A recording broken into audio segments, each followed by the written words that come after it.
This quote from JFK really just cuts right to the chase, doesn't it?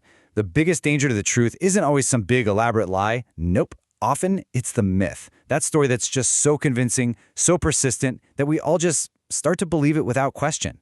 And that's what we're going to unpack today. Hey everyone, and welcome.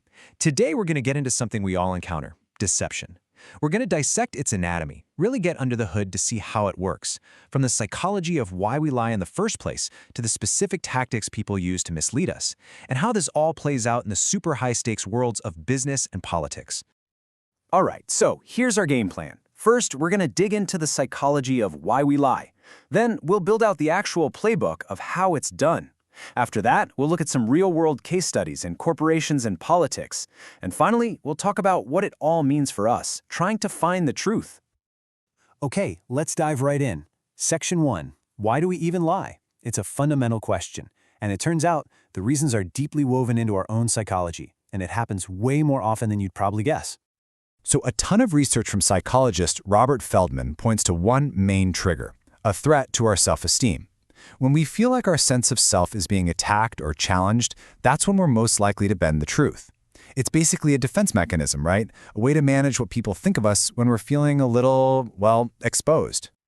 But here's where it gets really interesting. Our reasons for lying can be pretty different.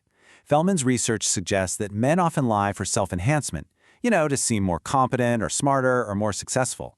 Women, on the other hand, are more likely to use what we call white lies to protect someone else's feelings, to kind of keep the social peace. So, same action, but very different goals. Okay, so we've got the why down. Now let's get into the how. Because deception isn't just one thing, is it? It's a whole toolkit of different strategies and tactics. So let's open up the playbook and see what's inside. First tool in the playbook, equivocation. This one is sneaky. It's not a flat-out lie. It's more like hiding in a fog of words. It's the art of being so deliberately vague and ambiguous that you never actually have to commit to a solid position. And here's a classic example of this in the real world. Closing schools. Ouch, that sounds bad, right? It's direct and negative. But optimizing school resource utilization. Well, that sounds professional, even smart. See what they did there? They use bureaucratic language to completely soften the blow and hide a painful reality. That is textbook equivocation. All right. Next up is a big one you've probably heard of, spin. Now, spin isn't about making stuff up from scratch. No, it's way more clever than that. It's all about being a master curator of facts. You put a giant spotlight on the facts that help your story, and you hit the dimmer switch on everything that hurts it. This example, wow, it's a bit dark, but it makes the point perfectly. Every single word in that quote is technically true. There was a platform, and yes, it did collapse. But by strategically leaving out that one crucial piece of context, the why, it paints a completely different and much cleaner picture. That's the power of spin. And the list goes on, of course. You've got your basic exaggeration. And its opposite, minimization, which is just downplaying things. And then there's misdirection. This one's fascinating. It's the classic, look, a shiny object tactic. If you're caught in a scandal, you just create a different, maybe even crazier story to get everyone to look over there instead. It's about changing the entire conversation.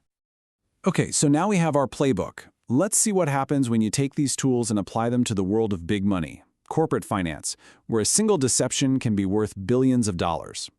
Yeah, we are definitely not talking about little white lies anymore. Deliberately manipulating financial statements is a huge deal. The goal is almost always to mislead investors, pump up stock prices, and walk away with massive executive bonuses. The cost to the rest of us and the economy, it's staggering. So how do they actually do it?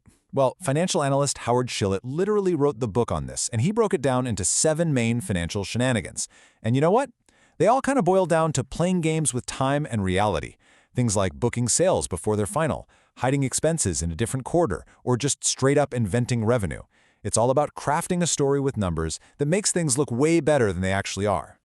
And this stuff has massive, real-world consequences. I mean, think about huge scandals like Enron or WorldCom. People lost their life savings, their jobs, everything. The public was furious, and that outcry led directly to something called the Sarbanes-Oxley Act. It was basically the government stepping in to say, okay, we see your playbook, and we are changing the rules of the game to try and hold executives more accountable. Okay, so we've seen how deception works for profit. Now let's zoom out and look at how it works for power, political power. Here, the stakes are even higher. The goal isn't just money. It's about shaping how entire societies think and behave. And believe it or not, this is an ancient idea. We're talking Plato, all the way back in ancient Greece, and his concept of the noble lie. Now hold on, because most people get this wrong. We hear noble lie and think it's a story told to the masses to keep them in line. But that's not what Plato meant at all. The lie was actually for the elites, the rulers in the warrior class, to control them. Plato lays out his biggest fear with this amazing metaphor. So the government is the shepherd, we the people are the sheep, and the state's protectors, the army, the police, they're the dogs. The whole point of the noble lie was to be a story that would make sure the dogs stayed loyal and protected the sheep, instead of turning into wolves and attacking the very people they were supposed to guard.